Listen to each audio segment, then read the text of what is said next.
Assalamualaikum warahmatullahi wabarakatuh. Perkenalkan, nami abdi Nawalsana Ayuning Tias di kelas 10 MIPA 2.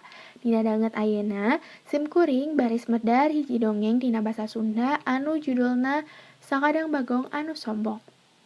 Di hiji leuweung aya sakadang bagong jalu. Bagong nunggal. Si hungna geus ngeluk, buluna bodas. Awakna meuni badak, boroning bangsa bagong. Dalah sato-sato nu sejena oge ngarasasieun ka manehna, da teu aya nu wani ngadeuketan manehna. Hiji mangsa, sakadang bagong kapanggih jeung sakadang peucang. Hei sakadang peucang, ka dieu maneh sakedeung. Sakadang peucang kacida ruasna, sabab teu disangka bakal kapanggih jeung sakadang bagong nu dipikasieun tea. Ngan dasar ari peucang mah loba akalna jeung bisa neger-neger maneh. Peucang ngajawab bari tenang. Rek naon sakadang bagong?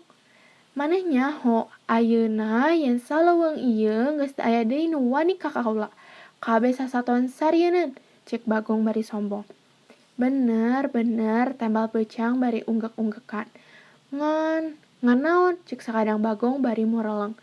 Ngan cigana sampean ge moal wani ka manusa mah, cek sakadang peucang.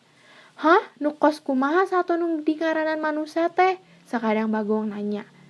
Ari pangawakanna mah teu gede-gede amat, gede henteu leutik henteu.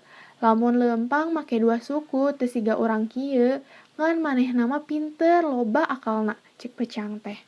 Cik atuh buru urang teangan ayeuna ku aing rek diamuk, cek bagong teh ujuk-ujuk napsu, sabab aya makhluk nu cenah leuwih gagah tibatan manehna. Hayu, tapi kudu janji heula, upama engke ayana naon, ulah nyalahkeun kuring, da kuring mah ukur nuduhkeun hungkul, cik peucang.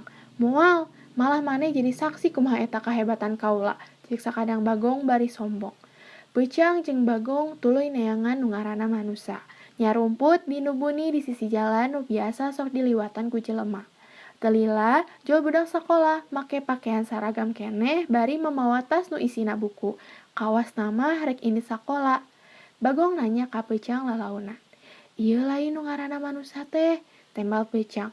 Enya, ieu ngan ari ieu mah pentil keneh pi manusiaeuna. Bagong ukur unggek.